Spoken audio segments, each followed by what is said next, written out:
Merci, merci Émeric, et merci Émeric aussi pour la préparation, l'organisation de cette journée avec l'ensemble des camarades qui ont travaillé. Je suis bien sûr très heureux de l'ouvrir cet après-midi de travail et de débat consacré à la relance industrielle dont notre pays a tant besoin. Heureux parce que parler d'industrie, parler de nouvelle industrie, c'est parler de la vie au travail, de pourquoi on travaille, du sens au travail. C'est aussi parler de la vie économique de la nation, de notre souveraineté. C'est regarder devant nous et construire les conquêtes d'avenir. N'attendez pas de nous les mines tristes des éternels résignés, mais toute l'énergie combative des communistes dans cette bataille industrielle qu'il nous faut gagner. L'histoire, nous la connaissons. Je la rappelle, en 20 ans, le pays a perdu la moitié de ses usines. La part de l'industrie dans le PIB est passée de 20% à moins de 10%. Et le déficit de notre balance commerciale est abyssal. Il était de 81 milliards d'euros en 2024. Alors oui, produire en France et travailler à un renouveau industriel dans notre pays, c'est au cœur de notre projet. Comment parler mieux de distribuer, comment parler de mieux distribuer les richesses quand nous en produisons de moins en moins? C'est une question d'ailleurs que toute la gauche devrait se poser. Et toutes les forces de gauche disent qu'il faut mieux redistribuer les richesses. Mais pour ça, il faudrait aussi en produire plus. Comment assurer notre indépendance quand nous dépendons de nombreux pays où sont produits les biens que nous consommons ici? Pouvons-nous vivre encore longtemps dans un pays qui importe 92% de ses habits et 87% des médicaments qui nous soignent? Comment bâtir une stratégie de reconquête industrielle quand nos moyens de production, nos outils de production, sont entre les mains de groupes financiers, de banques, d'assurances, de fonds de pension, qui, eux, se moquent totalement des besoins du pays? Et c'est la raison pour laquelle nous parlons de souveraineté. Alors oui, je m'engage de toutes mes forces dans cette bataille parce qu'au fond, l'industrie, c'est la vie. Et c'est la vie d'ailleurs dans tous les territoires, en milieu rural, en milieu urbain, semi-urbain, comme dans les Outre-mer. L'industrie, ce sont aussi des dizaines de milliers d'emplois, d'hommes et de femmes qui vivent de ce travail. Ce sont des entreprises, des très grandes, dont on parle beaucoup dans l'actualité, mais aussi plein de petites, des PME. Ce sont des sous-traitants qui dépendent de ces donneurs d'ordre. Et ce sont évidemment des services publics qui se développent quand l'industrie se développe et qui régressent quand l'industrie s'en va. Ce sont des villes, des communes qui dépendent de ces activités. Et enfin, l'industrie, ce sont des impôts qui rentrent dans les caisses de la nation, et c'est important. C'est pourquoi, pour nous, c'est un choix de société. Et c'est pourquoi nous faisons d'abord le pari du travail, de l'industrie, des services publics, comme vous le voyez sur la campagne que nous lançons derrière. Le travail qui émancipe, le travail qui accomplit en permettant à tous de vivre dignement de son activité créatrice. Prendre le parti du travail, c'est redonner du sens au travail. C'est prendre le parti des hommes et des femmes qui créent les richesses du pays, pour le pays, sans aliénation, sans domination. C'est ensuite l'éradication du chômage, puisque un emploi industriel crée 3 à 4 emplois dans le reste de l'économie. Alors les slogans de Startup Nation, nous n'en voulons plus. Nous ne voulons plus de l'ubérisation de l'économie. Nous voulons, nous, un travail pour tous, un travail qui paye et un travail qui a du sens. Et malgré 30 ans de dénigrement de l'emploi industriel, d'ailleurs, la moyenne des salaires dans l'industrie est de 20% supérieure au reste que dans les services. C'est aussi prendre le parti de la création de richesses pour financer les salaires, les retraites, la santé, la protection sociale. De la création de richesses pour retrouver un budget à la hauteur de nos besoins, en évitant d'aller taxer les retraités, les travailleurs, les communes, comme le fait actuellement le gouvernement. C'est enfin la conquête de nouveaux pouvoirs pour les travailleurs eux-mêmes, pour pouvoir peser et décider des grands choix concernant leur outil de travail, mais pas seulement, les stratégies des groupes, et les besoins des entreprises. Oui, la question de la réappropriation nationale des moyens de production doit être mise en débat dans le pays. Et nous le faisons dès aujourd'hui avec la pétition pour la nationalisation d'ArcelorMittal que nous lançons, que je vous invite à faire grandir pour en faire une grande campagne nationale et populaire.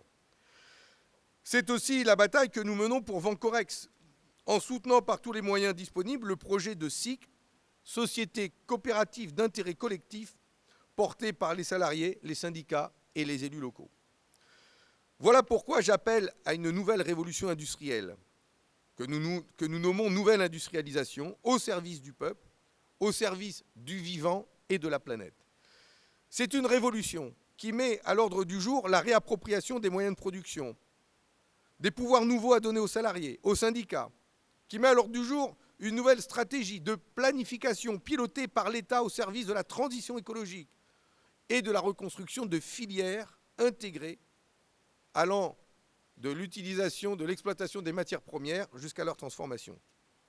Et bien sûr, pour mettre en œuvre tout ça, cela veut dire reprendre la main sur l'argent, sur les banques, de redéfinir le rôle propre de l'État, un État stratège, mais aussi de l'utilisation de l'argent public, celui de nos impôts, et des critères à définir pour leur utilisation au service du pays, du peuple et de l'outil de travail. C'est pour ça que c'est un projet de société. Un projet de société car forcément, il remet en cause le capitalisme et pose la question du communisme et du chemin pour y parvenir, le socialisme. C'est un projet qui invite bien sûr les salariés à s'unir, à s'organiser, à revendiquer en étant très ambitieux face à un monde capitaliste qui, lui, en veut toujours plus. Quand on m'interroge sur la lutte des classes, de temps en temps, il y a des questions comme ça à la télé, c'est rare. Mais quand on m'interroge sur la lutte des classes, sous-entendu, c'est pas bien la lutte des classes. Vous êtes toujours pour la lutte des classes? Mais je réponds tout simplement que si elle existe encore aujourd'hui, c'est d'abord parce que les principaux actionnaires des grands groupes la mènent. C'est eux qui la mènent. Et elle est dure, cette guerre des classes. Elle est menée par le MEDEF, elle est menée par Bernard Arnault, elle est menée par les BlackRock, les banques systémiques et leurs relais que l'on retrouve à la tête de l'État et du gouvernement. Et nous sommes aussi parfaitement conscients de ce qui se joue sur la scène internationale. Ces mêmes groupes, ces mêmes actionnaires, ces hommes, surtout des hommes d'ailleurs, noterez. Ceux-là, à la tête de ces grands groupes, n'ont pas de patrie. Ils n'ont pas d'autre intérêt à défendre que les intérêts de leur compte en banque. Et d'ailleurs, en la matière, nous ne découvrons rien. L'exploitation, les rapports de domination, la guerre pour mettre la main sur les richesses, et il n'y en a jamais eu autant qu'en ce moment, c'est vieux comme le capitalisme. Et Lénine y avait apporté la réponse par cette phrase connue, « Travailleurs et peuples opprimés de tous les pays, unissez-vous ». La question de la sidérurgie illustre assez bien ce slogan. Elle est au cœur de l'actualité avec Arcelor, qui a des entreprises dans toute l'Europe, mais aussi un groupe comme ThyssenKrupp, qui est chez nous comme ailleurs. Et les fermetures annoncées, les retards des investissements annoncés à Arcelor, par exemple, les licenciements annoncés par ces deux groupes, touchent des dizaines de milliers de salariés en France, en Allemagne, au Luxembourg, en Italie, en Espagne, et je pourrais en citer beaucoup d'autres. Les coups de force de l'impérialisme économique américain ne datent pas non plus de l'élection de Trump.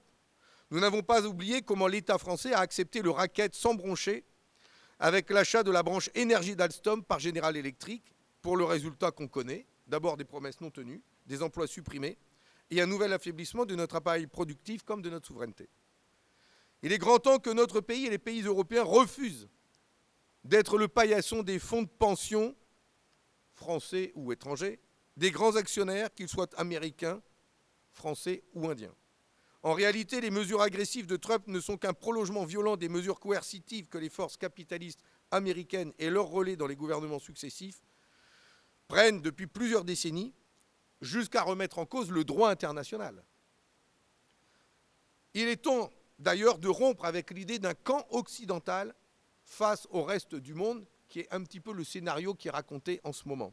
Raison pour laquelle il faudrait être soudé auprès de Trump, qui, selon les propos du président de la République, reste notre allié indéfectible. Non, nous avons besoin de retrouver la confiance des pays du Sud, de les écouter, de travailler à une nouvelle mondialisation basée sur des coopérations entre les peuples et les pays. Développer de nouvelles relations basées sur les développements mutuels. Et la France, dans ce domaine, doit retrouver toute son autonomie dans son expression et dans les relations qu'elle doit entretenir, et notamment avec les pays des BRICS qui s'organisent. Et ne loupons pas cette étape, et j'invite à ce que la France engage ce dialogue, et ce sera aussi de notre responsabilité demain, quand nous serons en responsabilité, de faire en sorte que la France engage ce dialogue avec les BRICS, et que nous aussi nous participions à ce combat pour dédollariser l'économie mondiale et faire en sorte que les échanges commerciaux se basent sur d'autres rapports et sans la domination du dollar. Et d'ailleurs, ce sujet est au cœur de la construction européenne que nous subissons depuis aujourd'hui une bonne trentaine d'années. Rappelez-vous, ils nous ont vendu leurs traités européens parce cette Europe nouvelle allait nous garantir la paix et la prospérité. Nous n'avons ni l'un ni l'autre. Et nous avons même la guerre au cœur de l'Europe, et il y en a eu d'autres avant. Ils nous avaient même, pour ceux qui s'en souviennent, et je parle là sans note, je fais référence au grand marché de l'acier et du charbon. Vous vous souvenez ? Tout ce qu'ils nous avaient promis avec ce marché unique qui préfigurait les traités européens. Construire une Europe forte de l'acier et du charbon. Bon, il n'y a plus de charbon, mais il n'y a bientôt plus d'acier non plus. Produit ici. Ils créent toutes les conditions pour l'importer de l'extérieur. Donc, voyez bien ce qu'ils ont réussi à faire, à nous vendre au départ, et là où nous en sommes aujourd'hui. Et nous, dans le Nord-Pas-de-Calais, la disparition et du charbon et de l'acier, non seulement on en supporte les conséquences économiques, mais les conséquences sociales et politiques de cette situation. Et c'est peut-être là le cœur du problème politique que nous devons affronter en reprenant ce sujet pleinement, et c'est la raison pour laquelle on fait d'ailleurs cette journée. Et nous le disions, nous disions ça dès les premiers discours du groupe communiste à la naissance de cette Europe libérale, dans le premier Parlement européen élu, prononcé à l'époque par Enrico Berlinguer, si l'Europe se fait contre les intérêts des travailleurs, elle fera fausse route, elle peut et doit être un espace politique non aligné au service de la paix et des coopérations. Alors, vous voyez, nous sommes clairs, et c'est pour ça que nous trouvons insupportables les larmes de crocodile sur les concurrences américaines et chinoises, où il faudrait les plaindre de ce qui se passe aujourd'hui, tout en même temps, les mêmes nous demandent de la rigueur et de l'obéissance aveugle aux traités libéraux européens. Ces traités libéraux européens ont désindustrialisé la France, ont désindustrialisé beaucoup de pays européens et ont paupérisé le monde du travail, et c'est pour cela que nous les contestons toujours et que nous n'en voulons plus. Nous voulons produire en France, et c'est le sujet de notre après-midi. Produire en France. Comment ?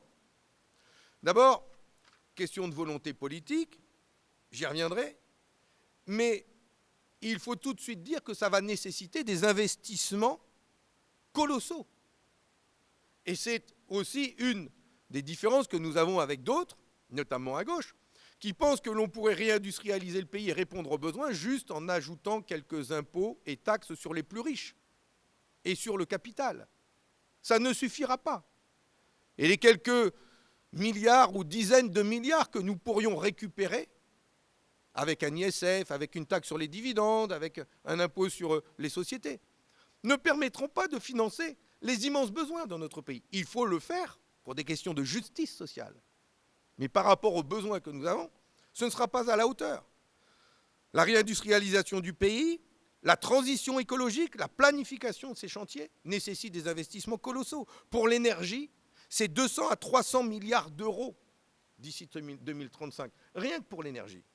Pour la SNCF, le renouveau, la relance du fret, l'ouverture de nouvelles voies ferrées, la baisse des tarifs. C'est 100 milliards d'euros qu'il faut investir en l'espace de 10 ans. Pour le logement, c'est 3 milliards d'euros par an pour avoir une véritable politique du logement qui réponde à nos besoins.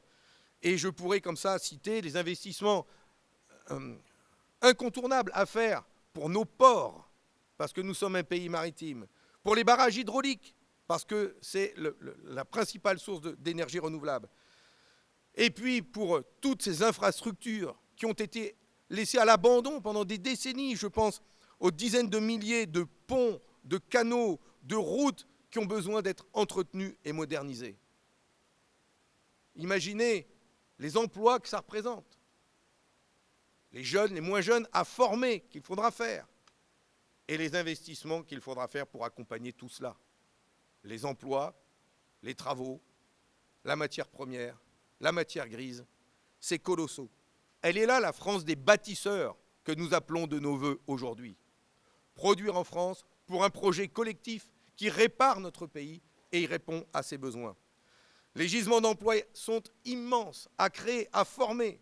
Et d'ailleurs, je salue la jeunesse communiste et l'UEC qui lancent une belle campagne appelant à la création d'1 million d'emplois, comme un clin d'œil au MEDEF qui l'avait fait quelques années pour demander des exonérations de cotisations. Ils ont eu les exonérations de cotisations.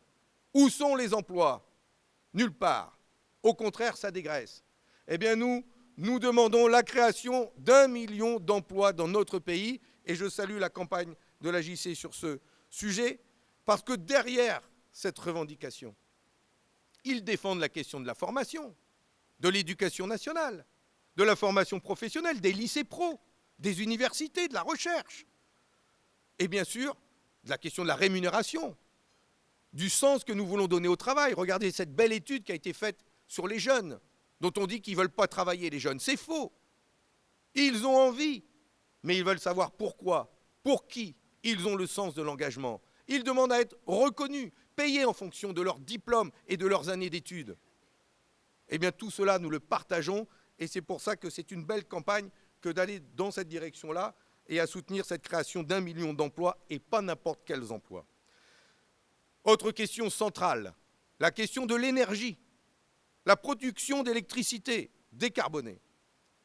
Notre plan climat que nous avons travaillé ici pendant des mois articule bien nos propositions entre la réindustrialisation et le doublement de nos capacités d'électricité nucléaire. C'est incontournable. C'est incontournable.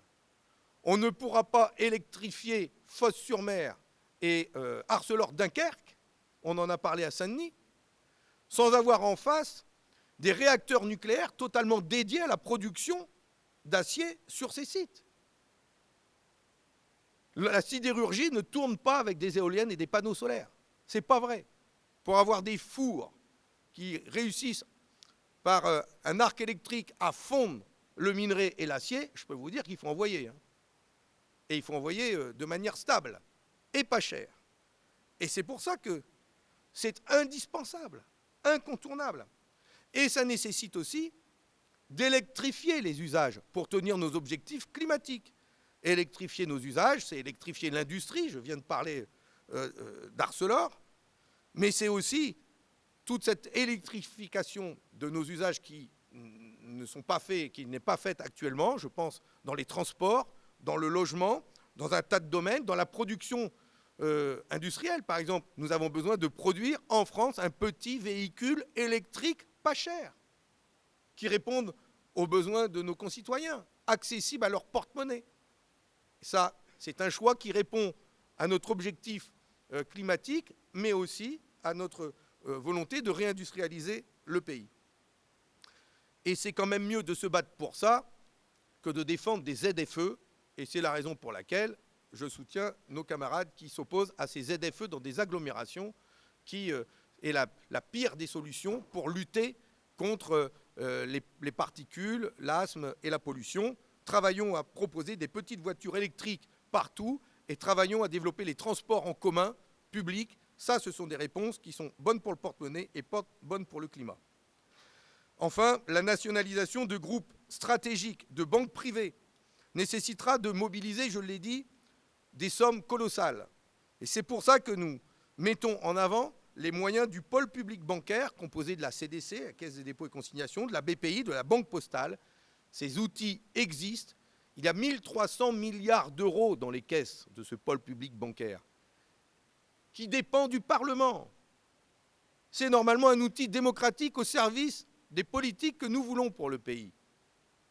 Et donc il y a là les sommes qui permettent d'investir pour répondre à nos besoins et payer plus tard les annuités de cet emprunt par les richesses créées.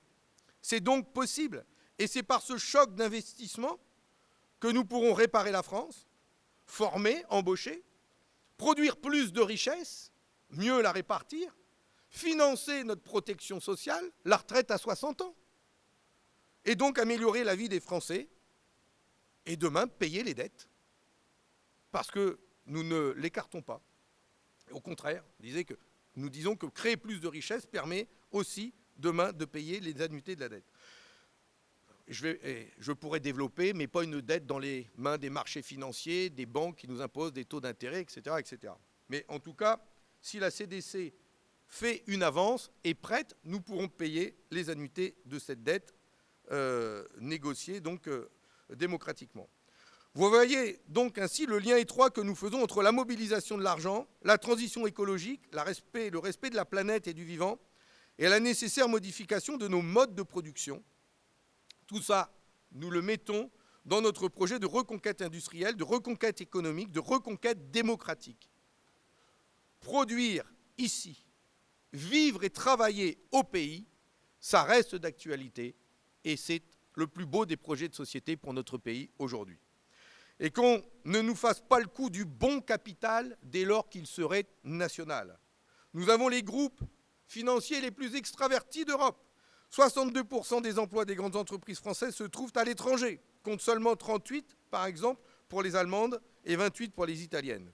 Et comme si ça ne suffisait pas, ces grands groupes demandent toujours plus de sacrifices aux travailleurs, toujours plus d'argent public, toujours plus de recul des droits des salariés. Travailler plus, travailler plus. Ils ont leurs complices, bien sûr. Le président de la République, qui est leur serviteur zélé, poussé par la droite, qui sert, comme toujours, ses intérêts de classe. Mais il y a aussi l'extrême droite. Vous avez vu comment M. Bardella a offert son épaule accueillante aux pleurnicheries de François Pinault. Mais c'est de l'escroquerie. Ils ont fait du désespoir social leur fonds de commerce électoral. Ils ont toujours refusé, ils ont voté contre toute avancée sur les salaires. Nous gagnerons, nous, en prenant le parti du travail et de la reconquête industrielle, en planifiant une nouvelle stratégie industrielle nationale où l'État comme les travailleurs jouent pleinement leur rôle, en sécurisant l'emploi, la formation, en reconstruisant et en défendant des filières industrielles stratégiques, en relocalisant des productions, en mobilisant les marchés publics pour favoriser le produire en France et en mettant en valeur sa traçabilité. La liste est longue et je ne serai pas plus long aujourd'hui, d'abord parce qu'il s'agissait pour moi d'ouvrir et pas de conclure, et les débats vont se prolonger cet après-midi. Et je veux remercier les responsables syndicaux qui ont accepté de plancher avec nous cet après-midi. Et puis enfin, et pour finir, le redressement industriel ne se paye pas de mots. Il invite à l'action, à la combativité. Alors je veux simplement dire que j'ai confiance dans les salariés de notre pays, dans leur force immense lorsqu'ils se mettent en mouvement, dans l'expertise qui est la leur et celle de leurs organisations syndicales sur le travail comme sur l'avenir de leur entreprise. Leur dire qu'ils peuvent compter sur nous, sur les communistes, sur leurs élus, sur les groupes parlementaires présidés par Cécile Cukierman et Stéphane Peu, qui sont au travail pour défendre leurs intérêts. Je pense aux différentes propositions de loi, celle de Yannick Monnet pour interdire les licenciements boursiers, celle sur la nationalisation d'ArcelorMittal, ou encore la commission d'enquête présidée par Fabien Gay sur l'attribution des aides publiques aux entreprises. Et enfin, il y aura le 5 juin prochain, lors de la niche parlementaire, un texte de résolution sur l'abrogation de la réforme des retraites à 64 ans que nous défendrons. Et pour la première fois, enfin, il y aura un vote sur ce sujet. Et il y a un rassemblement, une manifestation prévue aux abords de l'Assemblée nationale à laquelle je vous invite à participer. Ensemble, nous pouvons tout changer. Il n'y a aucune fatalité à l'effacement à petit feu de notre appareil productif et à la disparition de nos usines. La bataille pour une nouvelle industrie est engagée, nous voulons la gagner. Et nous voulons la gagner. Et bien sûr, parallèlement, nous disons que nous menons la bataille de l'emploi, de l'industrie, de la reconstruction de la France, mais nous voulons mener cette bataille en même temps que celle pour la paix, pour de nouvelles coopérations entre les peuples et les pays, pour un monde de paix et de co-développement. Parce qu'il n'y aura pas de progrès social sans paix en Europe et dans le monde. Parce qu'à chaque fois que les guerres se développent et s'intensifient comme nous le vivons aujourd'hui, à chaque fois les gouvernements utilisent ce contexte pour imposer aux peuples et aux travailleurs des économies de guerre, c'est-à-dire des souffrances supplémentaires. Et c'est le premier argument opposé par M. Bayrou pour dire on ne peut pas abroger la réforme des retraites, il faut chercher des sous, des gens n'en trouvent pas pour faire les bombes, alors vous comprenez, c'est compliqué. Mais c'est comme ça que c'est dit. Et donc l'économie de guerre, la production de la défense, nécessairement, forcément, il va falloir faire des efforts, travailler plus, et aucune conquête sociale à l'horizon si on les écoute. Et c'est pour ça que nous devons opposer à cette économie de guerre qui est celle des capitalistes, l'économie de paix qui est celle qui pourra nous faire grandir et garantira le progrès social, la justice sociale, le bien-être des peuples. Et c'est pour ça que nous disons pas de paix sans progrès social et pas de progrès social sans paix. Merci à vous et bons travaux.